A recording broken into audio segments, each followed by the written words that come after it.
मैं Rajeev Awasthi. Study with us easy में आपका बहुत बहुत स्वागत है। आज का हमारा इम्पोर्टेंट टॉपिक है हिंदी व्याकरण का सर्वनाम।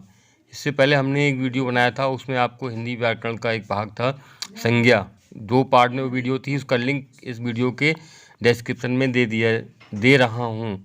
वीडियो अच्छा लगे चैनल को लाइक और सब्सक्राइब करना मत भूलिए।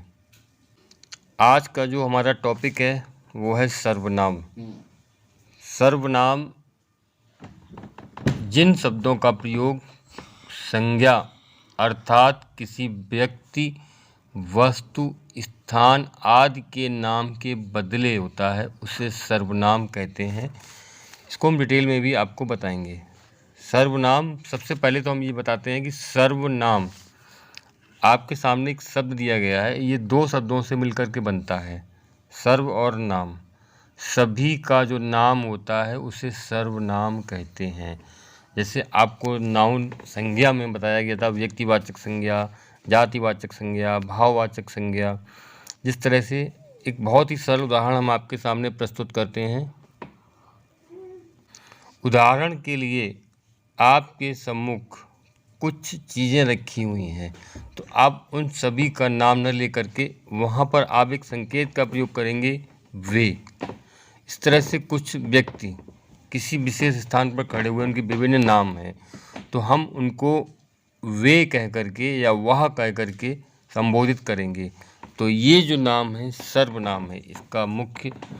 इनका मूल जो होता है सभी के लिए एक संकेत का प्रयोग करना, संज्ञा से हटकर।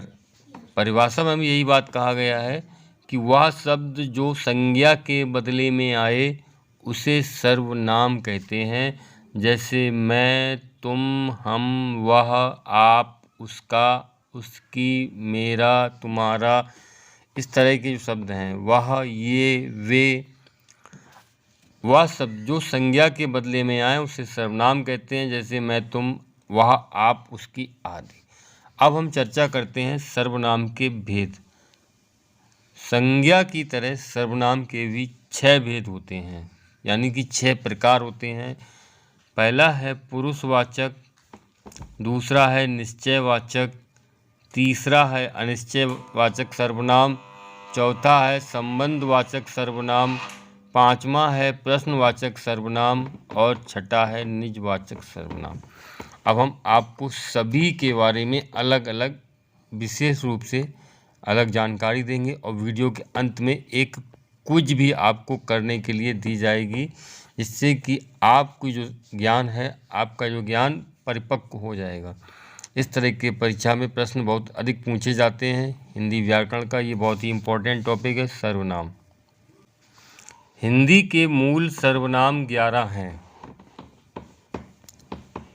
जैसे मैं, तू, आप, वह, यह, जो, सो, कौन, क्या, कोई, कुछ।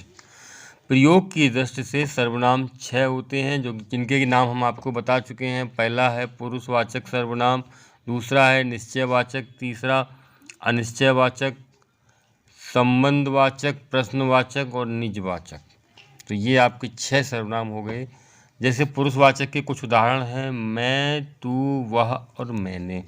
किसी भी व्यक्ति के संबोधन के लिए यहाँ पर 3 व्यक्ति होते हैं। इसी तरह से पुरुषवाचक के भी 3 प्रकार भी होते हैं, उत्तम पुरुष, मध्यम पुरुष और अन्य पुरुष। मैं, तू, वह। निजवाचक स्वयं के लिए आप। अनिश्चयवाचक यह और वह। निश्चयवाचक में यह और वह, और अनिश्चयवाचक में क्या होता है, जैसे कोई, कुछ, इस तरह के जो शब्द आते हैं ये अनिश्चयवाचक सर्वनाम कहलाते हैं। संबंध, जो, सो, ये शब्द आते हैं तो ये संबंधवाचक सर्वनाम के रूप हैं। और अंतिम है प्रश्नवाचक, कौन और क्या। कौन और क्या के साथ साथ कौन कौन और क्या क्या, ये भी जो आपके हैं प्रश्नवाचक सर्वनाम के ही उदाहरण हैं। जैसे कि बताया है आपको, सर्वनाम 2 शब्दों से मिलकर बना है, सर्व और नाम। अर्थात जो नाम सबके स्थान पर प्रयुक्त हो उसे सर्वनाम कहा जाता है। सर्वनाम के उदाहरण इस तरह से आप समझ सकते हैं, जैसे हमारे सामने कुछ वाक्य लिखे हुए हैं। मोहन 11वीं कक्षा में पढ़ता है, मोहन स्कूल जा रहा है, मोहन के पिताजी पुलिस हैं, मोहन की माताजी डॉक्टर हैं, मोहन की बहन खाना खा रही है। इन सभी पांचों वाक्यों में 5 बार मोहन का प्रयोग किया गया है। लेकिन यहाँ पर क्या है कि मोहन एक व्यक्तिवाचक संज्ञा है, और अब एक वाक्य के बाद अन्य वाक्यों में मोहन के स्थान पर कुछ अन्य शब्दों का भी प्रयोग कर सकते हैं। जैसे मोहन 11वीं कक्षा में पढ़ता है, तो अगले वाक्य में आप लिख सकते हैं वह स्कूल जा रहा है। यहाँ पे आपका वह का प्रयोग हो गया। मोहन के पिताजी, तो उसके, आप इस शब्द का भी प्रयोग कर सकते हैं यहाँ पर, उसके पिताजी। मोहन की माताजी, उसकी माताजी, यहाँ पर भी आ गया। मोहन की बहन, उसकी बहन, उसका, उसकी, इस तरह के वाक्य शब्दों का हम प्रयोग कर सकते हैं। और यही शब्द जो संज्ञा के बदले प्रयुक्त किए जाते हैं उनको हम सर्वनाम का रूप दे देते हैं।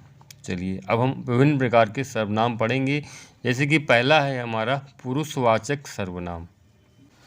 तो सबसे जो सर्वनाम का जो प्रथम प्रकार है वो है आपका पुरुषवाचक सर्वनाम।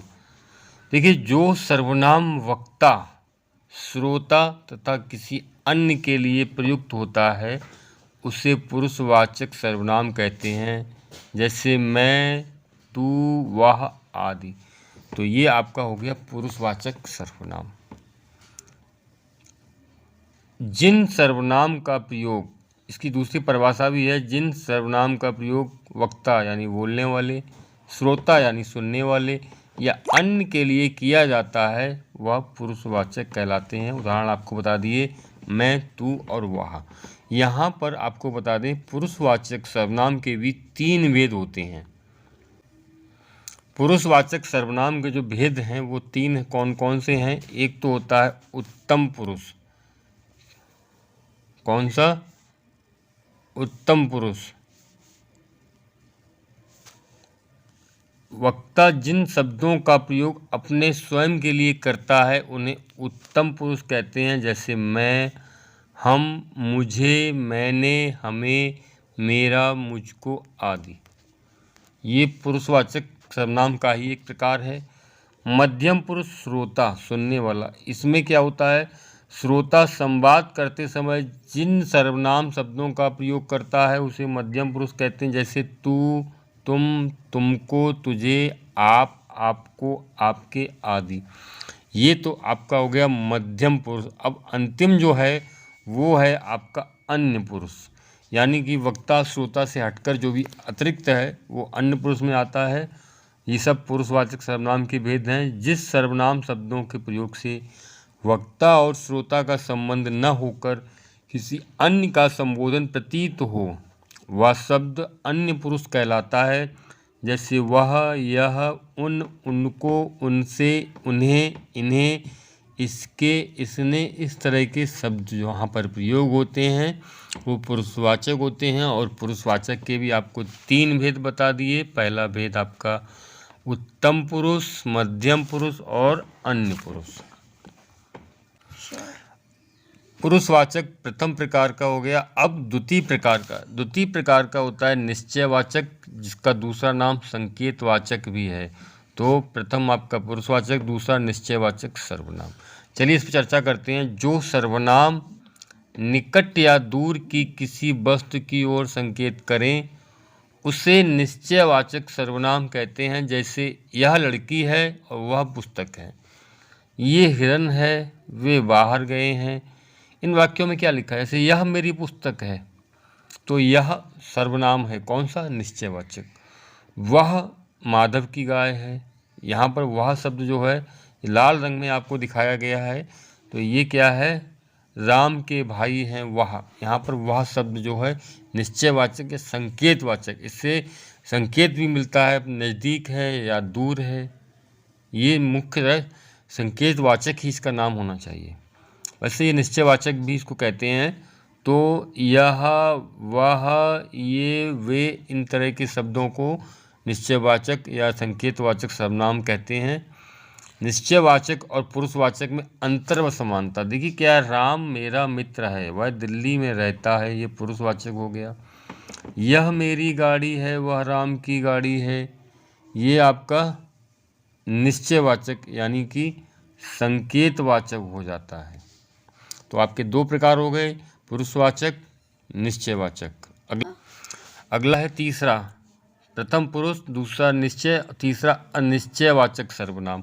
अनिश्चयवाचक सर्वनाम में क्या है कि ये निश्चित नहीं कर पाते हैं कि कौन है, कोई या कुछ, इस तरह के शब्दों का प्रयोग किया जाता है। जिस सर्वनाम से किसी निश्चित व्यक्ति या पदार्थ का बोध नहीं होता है, इसमें उसे अनिश्चयवाचक सर्वनाम कहते हैं। जैसे बाहर कोई है, पता नहीं कौन है, मुझे कुछ नहीं मिला, कुछ और कोई, ये सिर्फ दो ही शब्द हैं मुख्यतः इसमें, तो ये अनिश्चयवाचक सर्वनाम कहलाते हैं। कोई, कुछ सर्वनाम शब्दों में किसी घटना या किसी के होने का प्रतीत हो रही हैं, किंतु वास्तविकता में निश्चित नहीं हो रही हैं, अतः यह अनिश्चयवाचक सर्वनाम कहलाता है।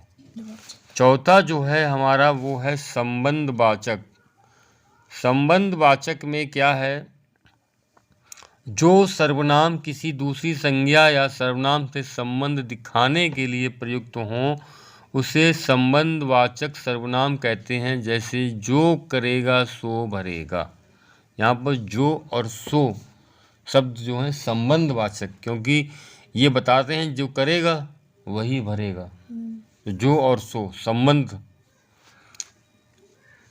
इस वाक्य में शब्द संबंधवाचक सर्वनाम है और सो नित्य संबंधी सर्वनाम है। अधिकतर सो लिए वह सर्वनाम का प्रयोग होता है। इन वाक्यों को आप पढ़ेंगे, आप समझ जाएंगे। जो कर्म करेगा उसी को फल मिलेगा, तो जो और उसी को, ये कौन से हैं, संबंधवाचक। जो, जिसकी लाठी उसकी भैंस, क्या है यहाँ पर एक चीज़ जरूर दिखाई गई है कि संबंध बता दिया है, लाठी है जिसकी, उसकी भैंस है, तो यहाँ पर संबंध हो गया, तो इनको बोलते हैं संबंधवाचक सर्वनाम। जैसा कर्म वैसा फल, तो जैसा और वैसा, जो उसे, जिसकी उसकी, जैसा वैसा, इन सर्वनाम शब्दों में परस्पर संबंध प्रतीत होते हैं, इसलिए ऐसे शब्द संबंधवाचक कहलाते हैं।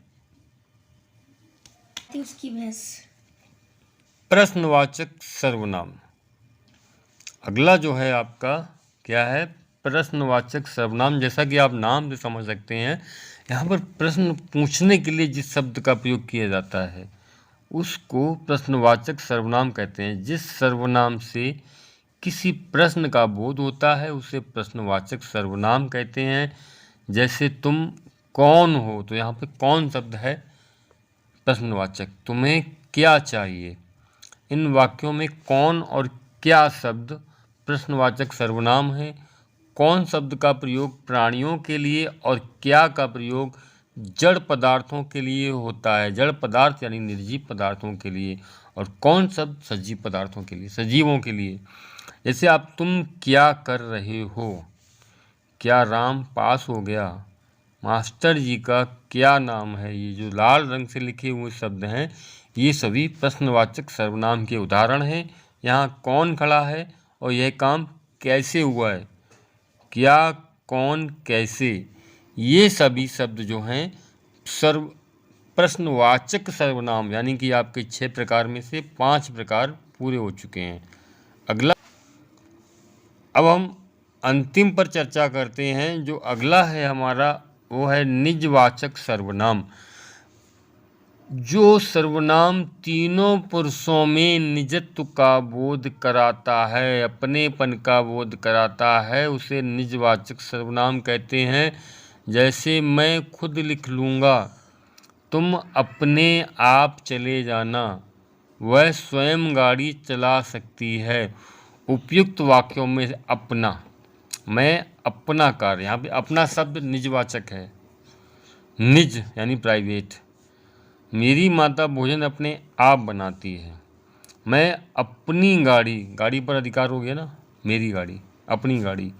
मैं अपने पिताजी के साथ जाऊंगा, अपना अपनी, आप, ये जो शब्द हैं ये निजवाचक सर्वनाम के द्योतक हैं। तो इन शब्दों को निजवाचक सर्वनाम कहते हैं। इनमें अपने तत्वों का बोध होता है, अपनत्व का बोध होता है, उसे निजवाचक कहते हैं। अंत में संक्षिप्त में हम आपको एक बार फिर से बताते हैं। संज्ञा के बदले आए शब्द को सर्वनाम कहते हैं। इसके 6 भेद हैं। पुरुषवाचक सर्वनाम के 3 भेद हैं, उत्तम पुरुष, मध्यम पुरुष, अन्य पुरुष। इन शब्दों का संबोधन नहीं होता है।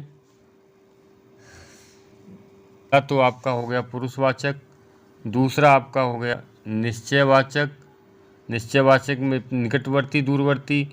तीसरा आपका हो गया अनिश्चयवाचक, चौथा आपका हो गया संबंधवाचक, पांचवा आपका प्रश्नवाचक और छठा आपका निजवाचक।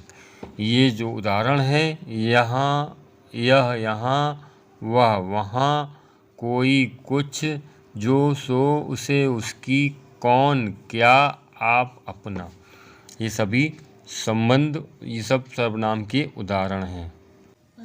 वीडियो देखने के लिए बहुत बहुत धन्यवाद। Thank you for watching. Like, subscribe and get enabled. Video अच्छा लगे नोटिफिकेशन को इनेबल करें, चैनल को सब्सक्राइब करें और शेयर करते रहें। बहुत बहुत धन्यवाद।